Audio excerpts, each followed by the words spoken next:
Vous pouvez l'applaudir. Morgane Roussolo, je vous en prie, asseyez-vous. Marraine, du coup, de cette édition reine du Deep Tech Tour. Et très fière. Quelle pression. Non. Beaucoup de pression. Ouais. Merci d'être avec nous aujourd'hui pour justement un peu parler de votre parcours et de ce que vous faites à CB Life. On va rentrer dans un peu plus cette thématique de ce que fait CB Life. Mais d'abord, je voulais, pour que les gens commencent un peu mieux à vous connaître et apprennent un peu plus les différents éléments qui ont construit votre parcours, je voulais reprendre une chose avec vous d'abord.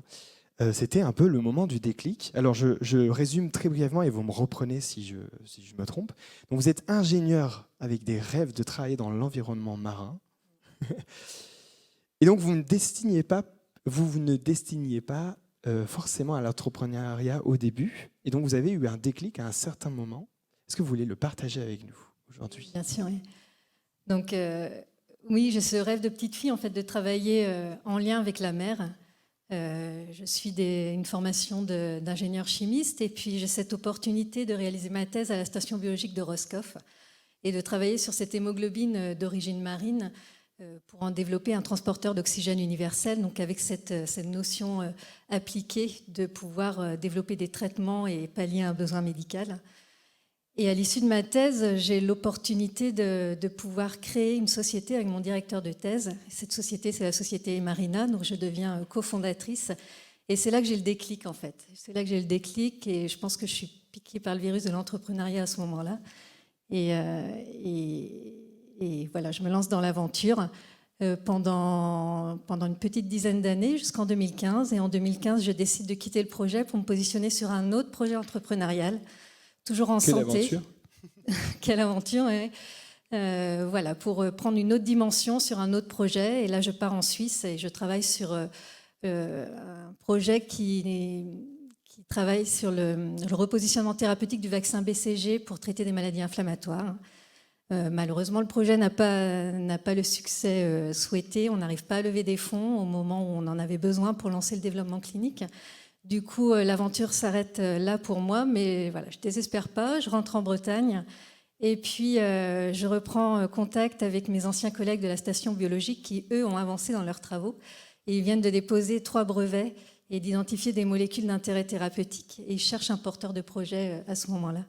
C'était en fin 2017, début 2018 et je me positionne en tant que porteur de projet. Et j'apporte à ces travaux de recherche mon expertise entrepreneuriale et mon expérience aussi en développement de principes actifs en santé. Oui, parce que du coup, ce qu'on voit avec votre parcours, c'est que déjà, c'est pas votre première aventure entrepreneuriale, CB Life. Non, c'est la 3e pour moi. Ouais.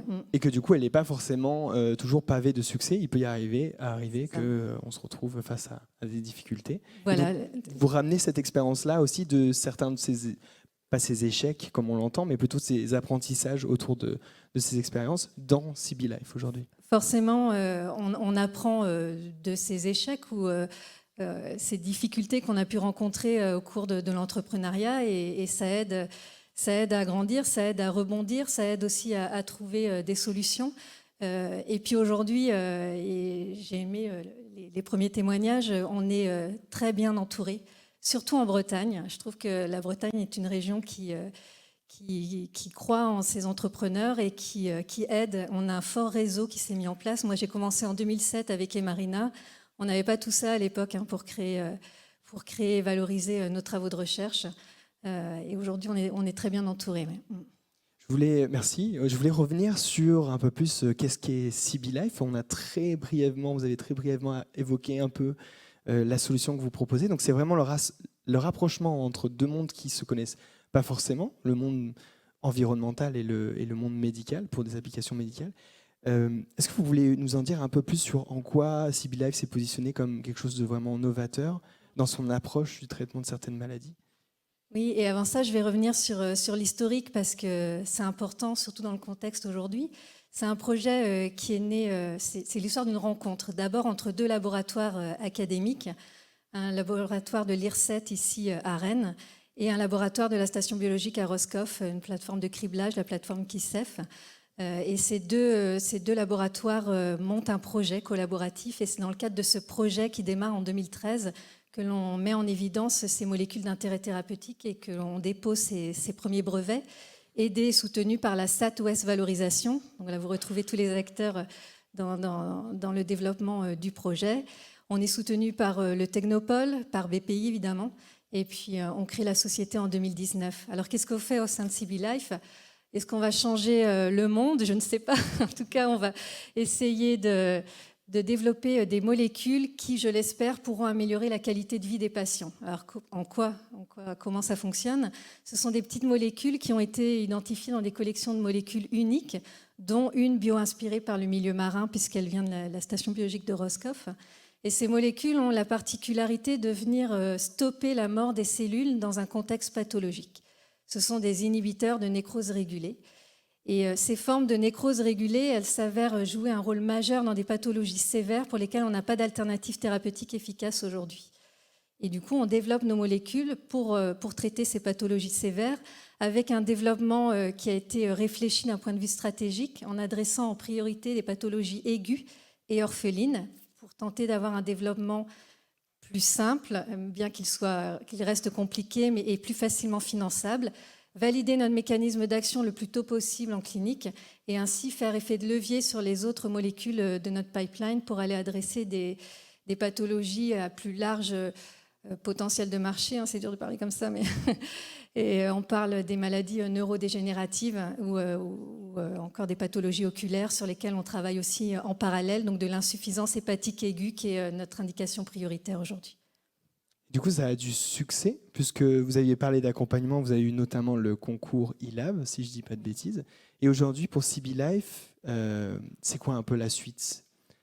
Alors, on a eu du succès, on a eu la chance d'être financé par une grande majorité des dispositifs développés par la BPI. Donc, si vous souhaitez entreprendre, rapprochez-vous de la BPI. Il existe plein de dispositifs qui aident à l'innovation.